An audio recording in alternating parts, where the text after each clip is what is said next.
Today, we're going to be begging for a job in the Mr. Beast subreddit.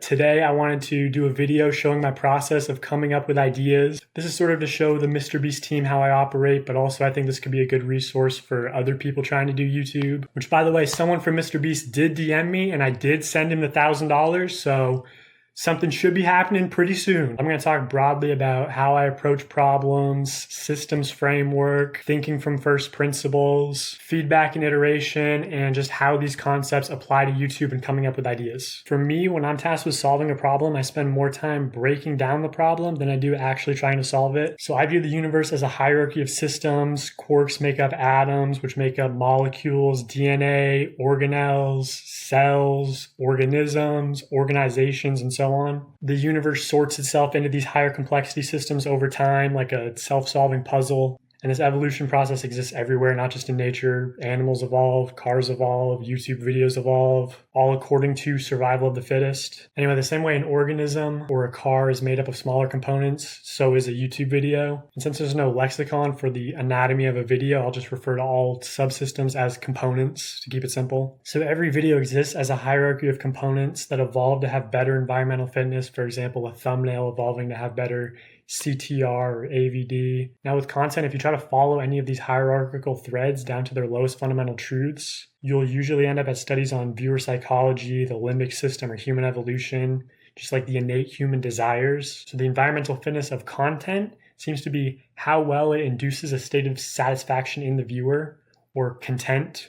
Content is content.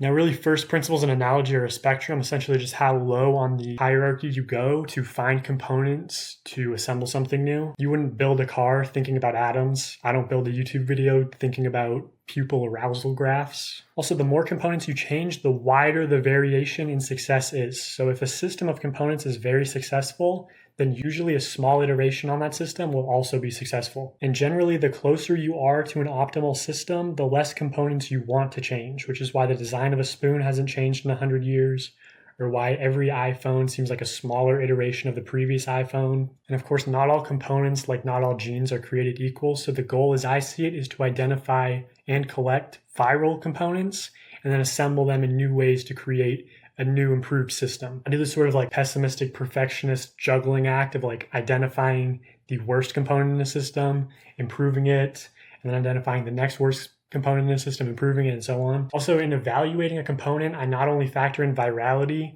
but also barrier to entry. For example, the slow-mo guys can use a $400,000 camera. Most YouTubers can't. Mr. Beast can build elaborate sets, travel anywhere, film with celebrities. These are good advantages to leverage to build successful systems that other people aren't able to replicate. There's also a third thing I consider, which is how beneficial a component is for humanity. If you only focus on optimizing for viewer satisfaction, you end up making digital opium, essentially. I think this is incredibly important. Logically, humans are the most important species for the continuation of life on Earth, which is all life as we know it. The primary mechanism for human learning and development outside of the womb is play. During play is when humans naturally download the most information into their brain. And play has remained largely the same for the past 50 million years, essentially outdoor social, mental and physical experimentation of the self and other foreign bodies. So only in the past decade has the most important mechanism for the development of the most important species changed drastically from unstructured outdoor play to indoor screenplay. So I really can't stress enough how important I think it is to make sure that beneficial content goes viral. So in summary, humanity is very important. Play is the primary driver for humanity. YouTube is play. You literally play a video. The logo is a play button. So I've studied play a lot. Carl Groos, an early play theorist, wrote 2 books, The Play of Animals and The Play of Man, on the evolutionary purpose of play and what types of play humans naturally enjoy. So that's what this is. A while ago, I had an interview with someone on the Beast team. They asked me to come up with variations on the would you do blank for money format. One way I would build from analogy would be to change the type of play component and come up with ideas that way. But I think ChatGPT could come up with like 1,000 of those ideas a minute. I mean, I would rather spend more time thinking and trying to build from first principles. So how do you identify success and iterate towards it? In an ideal world, you would have just one metric to optimize for. In this example, it was wind resistance. You can make small tweaks, see how they affect the metric in real time, and make adjustments until you achieve an optimal system. Iteration and feedback, which are the two fundamental steps in any evolutionary loop. A system can evolve faster in two ways. One is by accelerating the iteration loop itself. For example, brine shrimp can evolve faster than blue whales because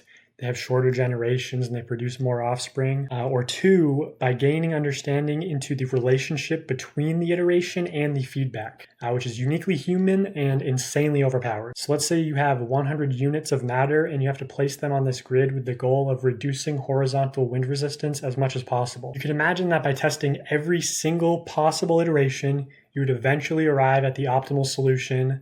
But that would take a super long time, obviously. But you could cut down the time significantly by better understanding the problem. For example, understanding that you want to reduce surface area, or understanding that the solution will be horizontally symmetrical. And if you go further and you can steal like an artist and find a similar solution that exists as a component of another system, you can arrive at the optimal solution incredibly fast. But obviously, if you make false assumptions, it can take longer or be impossible to find the optimal solution. So the more you understand, the faster you can improve, which is obvious, but hopefully this demonstration shows just how powerful knowledge is. So what is feedback on YouTube? There are obvious metrics like click-through rate and retention, so we can look at those. So in this example, just looking at the data, which of these two thumbnails is better? It's a trick question because in this one, Jimmy has his willy out. So, this demonstrates the issue with measuring success using short-term metrics like click-through rate. Well, it looks good short-term, might be terrible long-term and vice versa. So personally, this is what I consider to be ideal packaging for a YouTube video. It's not visually optimized, but you see it and you know exactly what the video is about.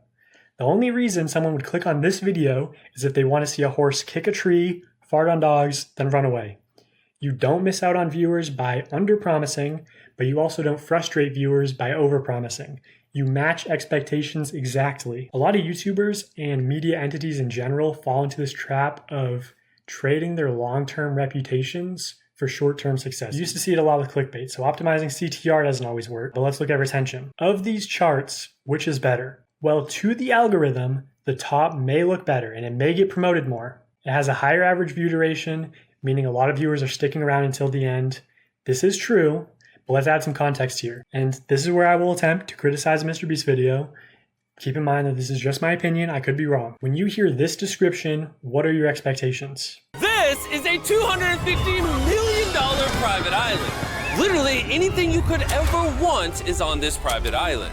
You may imagine a biblically accurate heavenly oasis based on what was described, but what if I told you this was the actual island? Maybe not as cool as you expected, but it has a giant solid gold roller coaster, Ferris wheel, a city, and even a circus tent. Well, that's not the real island either. This is basically just a water park. Did it meet your expectations? I would call this watch baiting. Similar to clickbait, it's a way of using deception to exploit flaws in the YouTube algorithm. Unlike clickbait, where expectations are typically broken early in the video leading to lower retention, with watchbait, it's only clear to the viewer that they aren't getting what was advertised by the time they're already at the end of the video, where retention drop-off is much less impactful to video performance. The YouTube algorithm is trying to optimize for viewer satisfaction, but that is an extremely difficult thing to accurately measure, so it has flaws like this. You can't say, watch until the end, it's so insane, in every intro, description, and pinned comment. You become the boy who cried watch, and it has diminishing positive returns as people realize these pleas are meaningless. Now, there are arguments in favor of deceiving the viewer into a more enjoyable experience. With food, for example, this makes your mouth water, and when you get this, you're too busy focusing on the taste to really care about the discrepancy in appearance. And placebos also work. I understand the nuance. My point is just that you have to optimize for long-term success, which means you can't rely on these short-term metrics or rapid feedback loops. I want to introduce one more quick concept before I move on to my ideas. Let's look back at this video system and components. Now, this diagram is obviously a huge oversimplification, but one of the things I left out is the concept of unknown or uncontrolled components that affect a system, like an unscripted reaction. Naturally, as an optimizing system runs out of controlled components to improve, it seeks to control more components so it can improve them. This is how every system in the universe grows. So imagine if in the wind resistance example, you only controlled 80 units of matter and the other 20 randomized. After you optimized the components that you controlled, the only way to optimize further would be to gain control of the random components. I think this level of total control is what Steve Jobs is so passionate about. Pixar can go back in time and move heaven and earth to get the lighting just right.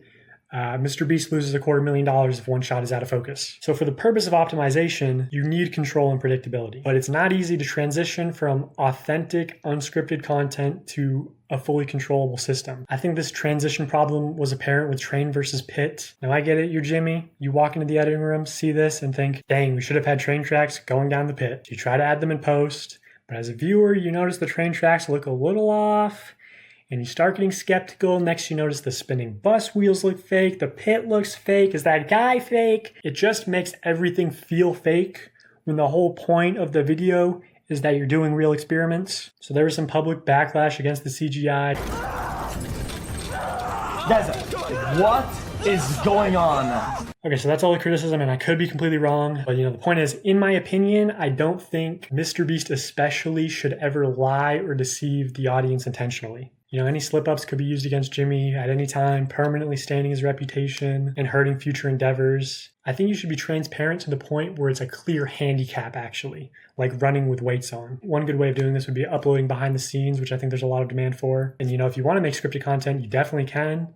Dude Perfect took a big risk with their scripted comedy series, Stereotypes, and it paid off. Experiment. I think you can have total control, just not on content that you're claiming is real and authentic. So in terms of defining YouTube success, I do consider short-term metrics, but I prioritize viewer satisfaction and long-term reputation, which comes from being honest and trying to genuinely benefit humanity. Okay, so now let's look at a viral format and break it down. I'm sure you've seen these videos. They typically combine mental play in the form of trivia usually with some type of physical play, where these types of play are sort of interwoven together, similar to like an A plot and B plot in traditional media. There's also a natural rise in tension over time. I also like the framing, how well the two people fit into the 16:9 aspect ratio. There are many components I would like to change or add. So the first frame and hook should be much more captivating.